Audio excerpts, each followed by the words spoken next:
Welcome to Meaningful Mornings. Right now, we are all celebrating Vande Guru Paramparam weekend. On Friday, Acharya Shankara's Jayanti, I had shared that our community, all of you, have protected our Universal Mother by raising more than $100,000 in less than 100 days. And I kept using the word that I'm like a gloating parent. I meant doting parent. I'm very poor with all languages. If they sound the same, then to me they're the same word. I'm bringing this up again because today is Chinmaya Jayanti, the birth date of Puja Gurudev. The word Chinmaya is made up of Chit Maya. Chit means awareness, and Maya means to be filled with. When one is filled with awareness, they can't help but share that. I'm sharing my unconditional gratitude to all of you. Certainly, I'm doing so today, but I'm also doing so as a lifestyle, as a vision. The word Gita could be an acronym for gratitude is the attitude.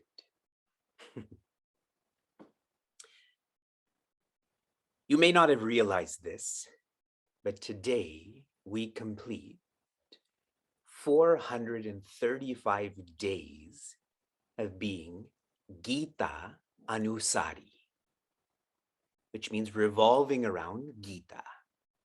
Bhagavad Gita, or gratitude is the attitude. I know for sure that Puja Swami Chinmayananda would also dote, not gloat, about our community. I'm going to read to you some of his writings on Bhagavad Gita.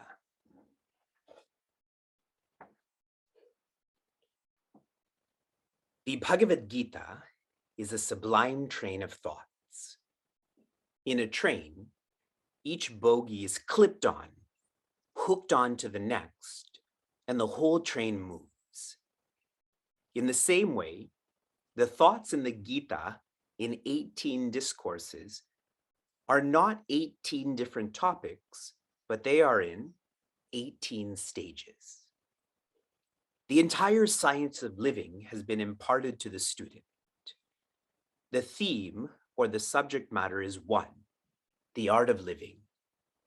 However, various aspects have been expounded from discourse to discourse.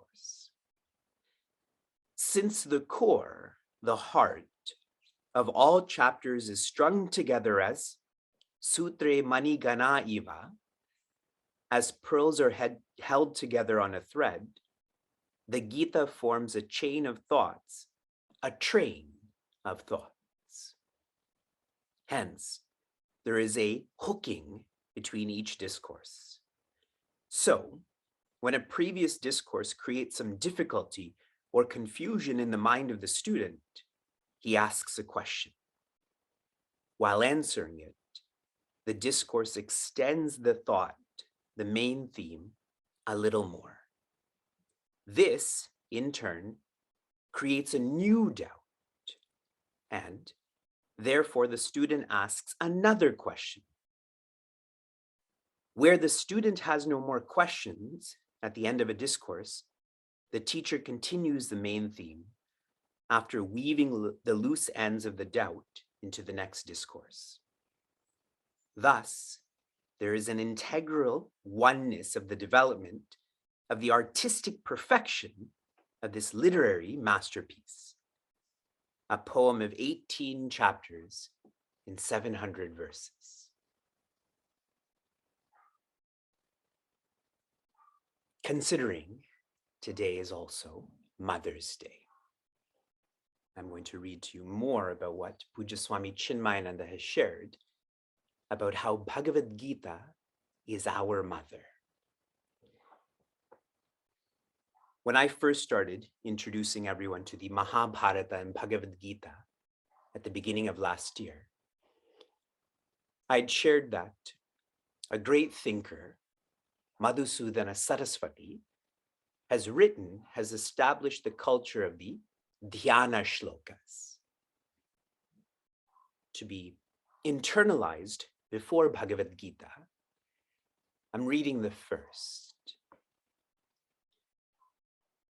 Om Parthaya Pratibodhitam Bhagavata Narayanena Swayam Vyasena Gratitam Purana Munina Madhye Mahabharatam Advaitamrita Varshinim Bhagavatim Ashtadashadhyayinim Amba Twamanusandhadhami Bhagavad Gita Bhavadveshinim. The translation of the last line. Blessed Mother, I constantly meditate. You are the sure antidote to the rocking experience of change. The elaboration of this. In the last line, the Gita is addressed and approached as a mother. And this is to be understood as very significant. The Gita mother, the divine womb that gave birth to the universal religion, is the one to whom the children of any age can always confidently turn, expecting but total forgiveness and complete love, even after they have committed 1,000,000 outrageous acts. Similarly, here, the Gita, the textbook of life, is approached as our mother because she never gives up on anybody as completely lost, and everyone who lovingly approaches her courtyard calling out, Ma, Ma, Ma, can be sure that she will accept him in spite of all his past crimes and mischiefs. Gita adoration is not accomplished by a mere ritualistic worship of the textbook.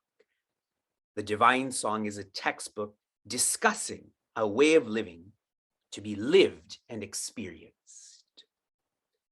We generally live by our own convictions, and as our convictions, so are our thoughts, and as our thoughts, so are our actions.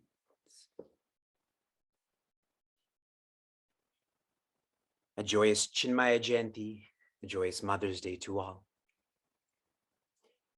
I had asked all of you to come up with your own personal examples of how in matter, Sri Krishna is the spirit.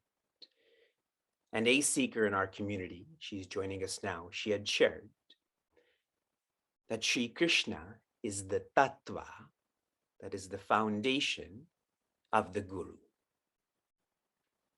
What a lovely insight, especially today. In the last verse that we studied, in verse 10, I hope you notice the first word, bijam. Bijam is seed, singular. We all have the same seed. So today, as we think about offering gratitude and worship, the best way to do that is oneness. We continue to verse 11. A dense verse with so many insights into our psychology. I'll gloss over it this morning. We will continue tomorrow. Please reflect lots. Balam balavatam asmi. I'm going to pause here. The book I have has asmi, but the more authoritative rendition is chaham. I'm chanting again.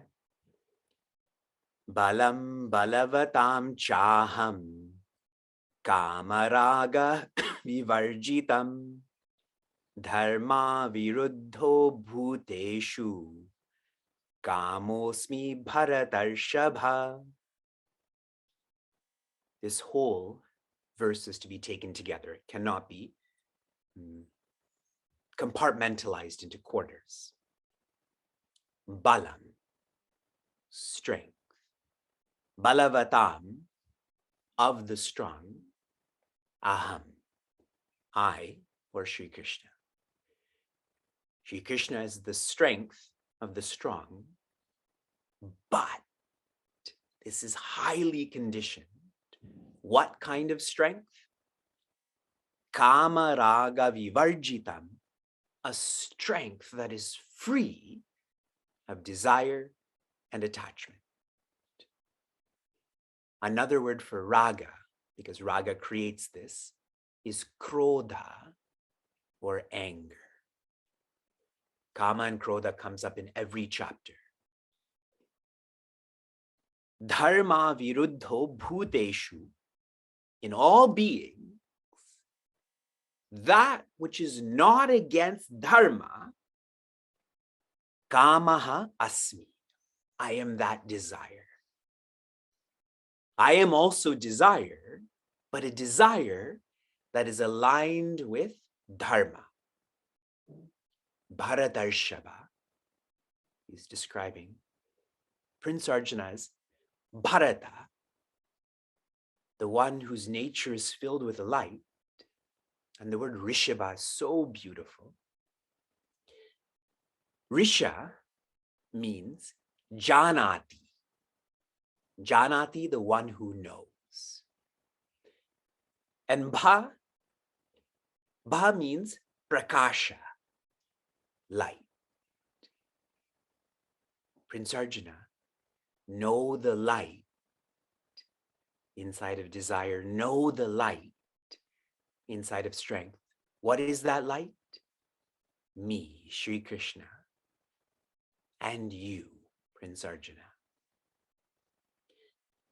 Some reflections. Everyone's together? Okay. Generally, we display power because of desire and attachment. Whenever I have a desire for whatever, it's like I become powerful. When I'm attached, if we think of our family members, we say that we'll do anything for them. What this implies, if you reflect on this honestly, is that we are powerless. That power is not our own. That power is the power of desire and attachment. Typically, those who display this power, why did they do it? To control others. What a backwards way of understanding and using power to control others. And Pujya Swami Tejomayananda very overtly shared with us, in every religion, there is an orthodox priest class that does this. Instead of using power to help those who are powerless, they use that power to control others. Why we have desire? We feel incomplete, so we want to gain that which is ungained. I don't desire glasses because I have glasses right now. But there's many things that I don't have, so I desire them. Another word for this is yoga. Please remember that. I will connect this dot later on. And once we gain that which is ungained, we want to keep it. We want to protect it. That is attachment. That is raga. And another word for that is kshema. Yoga, desire, and attachment, kshema. Many of you already know where this is going. Eventually, Shri Krishna will share, if you choose me, I will look after your yoga and kshema. So he's introducing that thought here. How reflective of a scripture Bhagavad Gita is. Real strength is displayed by following through with dharma. You following through with your responsibilities is bala. In our 100 Steps to Infinity course, I described this as courage. And I was specific, the courage to feel Monday is like Friday. And what's amazing about this is if you follow through with this, you're nurturing more strength. Haven't you found that when you implement your willpower, that your willpower grows?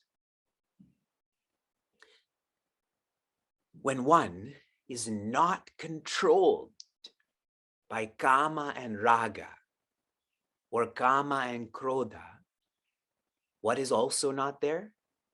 Bhaya. In chapter 2, I had shared Vita Raga Bhaya Krodha. The one without raga is also the one without bhaya. Isn't that strength? The one who's courageous, the one who's fearless. And it's so easy to buy a t-shirt that says no fear. But how Bhagavad Gita is a development program on how to have no fear. One final reflection. There's a very popular teaching that shares animals and humans are both subject to ahara, nidra, bhaya, maithuna. We, animals and humans, have an instinct for food, sleep, fear, and sex. However, for animals, all of this is regulated by nature. An animal that eats meat will never not eat meat. Agreed? That's its nature, and vice versa. For humans, that regulation is not by nature, that regulation is by scripture. A script to be followed.